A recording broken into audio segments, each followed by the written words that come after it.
वित्त एवं आबकारी मंत्री जगदीश देवड़ा का बयान, जहां पर शराब की नई नीति को लेकर आबकारी मंत्री बोले कि शराब को लेकर अभी कोई नई नीति नहीं बनाई है, अभी मंथन चल रहा है, दुकान में बढ़ाना नहीं है, ऐसे कोई निर्णय नहीं लिया गया है। मुरैना में शराब में हुई मौतों को लेकर कहा कि मुख्यमंत्री लगे हुए हैं, कोई अपराधी नहीं बचेगा, कड़ी से कड़ी कार्रवाई की जाएगी। मुख्यमंत्री जी ने कहा है कि कोई भी माफिया हो, चाहे वह शराब माफिया हो या फिर भूमाफिया हो, टिक नहीं पाएगा। कोई भी अधिकारी को छूट नहीं मिलेगी। विपक्ष को लेकर कहा कि जनता ने जो हमें मौका दिया है उस पर पूरी तरह से खरे उतरेंगे। 1.5 साल उन्हें भी मौका मिला था पर उन्होंने नहीं किया। दुख का माहौल है और हम परिवार वालों के साथ ही हैं। एसआईटी रिपोर्ट पर कहा कि रिपोर्ट आ चुकी है मुख्यमंत्री जी के पास, उसे देखकर आगे की प्रक्रिया तय की जाएगी। मुरैना मामले पर आबकारी विभाग के शैलेश सिंह पर बोले देवड़ा की कार्रवाई हो जाएगी, विभाग काम में है और लेकिन जो भी दोषी है उस पर कार्रवाई की जाएगी।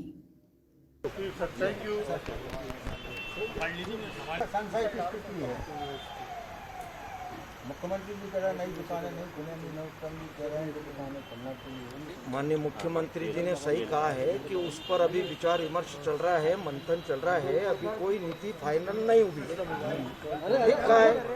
अरे यार ये कौन है? वंदे भारत की आईडी यार हटा, कौन पकड़े वंदे भारत की?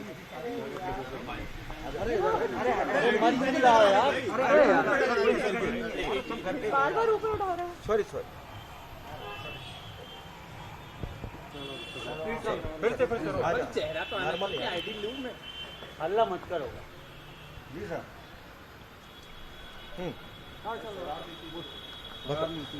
शराब नीति को लेकर सर मुख्यमंत्री ने मना करा। माननीय मुख्यमंत्री जी ने जो कहा है वो सही कहा है कि अभी आबकारी नीति पर विचार विमर्श चल रहा है, मंथन चल रहा है, अभी कोई नीति फाइनल नहीं हुई है। शराब की दुकान बढ़ाना है या नहीं बढ़ाना है इस पर अभी विचार नहीं हुआ है। ये सारी अटकलें आ रही है जो भी बात हो रही है। सर मुरैना में सर मौतों का आंकड़ा बढ़ता जा रहा है। और सर बिल्कुल ठीक कह रहे हैं आप, बहुत ही दुखद घटना है और बार बार इसको माननीय मुख्यमंत्री जी भी कह चुके हैं कि यह दुर्भाग्यपूर्ण है और जो कुछ हुआ है वो बहुत कष्टदायी है, लेकिन उस पर कार्रवाई हो रही है। कोई अपराधी बचेगा नहीं, जहां भी होगा वहां से उस अपराधी को पकड़ करके सजा दी जाएगी और निश्चित रूप से उनके खिलाफ जितनी कड़ी से कड़ी कार्रवाई हो सकती है वो कार्रवाई होगी। और इस मध्य प्रदेश की धरती पर जैसा कि माननीय मुख्यमंत्री जी के मार्गदर्शन में और नेतृत्व में जो कहा है उन्होंने कि कोई भी माफिया, चाहे भू माफिया हो चाहे वो शराब माफिया हो, अब इस मध्य प्रदेश में टिक नहीं पाएंगे। अब उनके खिलाफ जितनी कड़ी कार्रवाई हो सकती है वो कार्रवाई करेंगे। सर एसआईटी की रिपोर्ट 18 तारीख मुरैना वाले मामले में थोड़ा बीसी से हटा लो, भी हटाया जाए, लेकिन अभी तक वो हटा ही नहीं रहे हैं। नहीं, अभी कार्रवाई हो जाएगी। जो भी कार्रवाई विभागीय ओर से होना है और विभाग के भी अगर कोई अधिकारी कर्मचारी अगर कोई उसमें दोषी होंगे तो उनके खिलाफ भी कार्रवाई होगी। कोई छूटेगा नहीं। दुकानें बढ़ाने पे कुछ चर्चा हो रही है? वो अभी मैंने जैसा कि जिक्र किया है कि अभी उस पर मंथन चल रहा है, कोई फाइनल निर्णय अभी नहीं हुआ है। सर 18 तारीख को एसआईटी की रिपोर्ट आनी थी लेकिन अभी तक सर आई नहीं है। अभी वो रिपोर्ट उन्होंने पेश की है, माननीय मुख्यमंत्री जी को दी है उन्होंने। अब उस पर क्या रिपोर्ट आई है उस पर चर्चा होगी। तो नहीं, बिल्कुल नहीं। अगर जिस तरह इसकी घटना हुई है, कलेक्टर एसपी तक को हटा दिया गया है और फिर शैलेश सिंह के लिए आपने लिखा नहीं, किसी अभी तक कोई कार्रवाई नहीं हुई। मैं स्पष्ट कर दूं कि कोई छूटेगा नहीं, चाहे कोई भी अधिकारी हो। अगर कार्रवाई होना है, अगर दोषी है तो उसके खिलाफ सख्त कार्रवाई होगी। सर विपक्ष का जल्दी होगी। शैलेश सिंह को बचाया जा रहा है, विपक्ष बोल रहा है। बिल्कुल नहीं, विपक्ष तो मुझे लगता है कि शायद जो निर्णय जनता ने दिया है और जो कुछ अभी घटनाक्रम हुआ है इस मध्य प्रदेश में, वो उनकी बौखलाहट है, वो विचलित हो रहे हैं। अभी वो जब बैठे थे 15 माह में तब उनने कुछ किया नहीं और अब वो आरोप लगाने की बात करते हैं, तो मुझे लगता है वो निराधार है।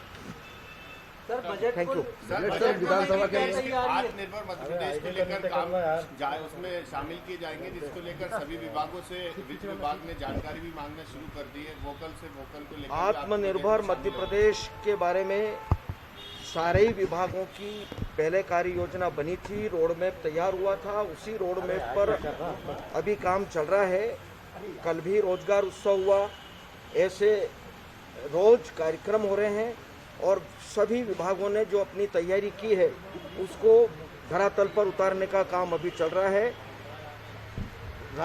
देश के प्रधानमंत्री नरेंद्र मोदी जी के जो मन में है कि आत्मनिर्भर भारत, और उसी कड़ी में आत्मनिर्भर मध्य प्रदेश भी बने, इसके लिए हर संभव प्रयास किया जा रहा है। और मुझे लगता है सभी विभागों से रिपोर्ट भी मांगी क्या? बिल्कुल बिल्कुल सभी विभागों से रिपोर्ट मांग रहे हैं और तैयारी चल रही है। सर, आर्थिक तंगी के चलते कई योजनाओं पर रोक लगाने की भी चर्चा चल रही है। आर्थिक तंगी तो कोरोना काल में आप सबको जैसा कि पता है कि पूरा विश्व प्रभावित हुआ है, सारे विश्व की अर्थव्यवस्था प्रभावित हुई है, देश की भी अर्थव्यवस्था प्रभावित हुई है और उसी में प्रदेश भी आया है। निश्चित रूप से इन सब कठिन परिस्थितियों में भी मैं धन्यवाद दूंगा माननीय मुख्यमंत्री जी को कि जो योजनाएं उन्होंने पहले जन कल्याणकारी योजनाएं प्रारंभ की थी गरीब लोगों के लिए, वो कांग्रेस की सरकार ने, कमलनाथ की सरकार ने बंद कर दी थी। लेकिन आर्थिक तंगी होने के बावजूद भी और कोरोना के संकट के बावजूद भी उन सब गरीबों की योजनाओं को फिर से चालू किया गया। निश्चित रूप से जो आवश्यक काम है वो बिल्कुल नहीं रोके जाएंगे, सरकार इसके लिए बिल्कुल तैयार है। सर, कितने का हो सकता है ये बजट जो है? अब बजट आपको लगभग जब जो भी हो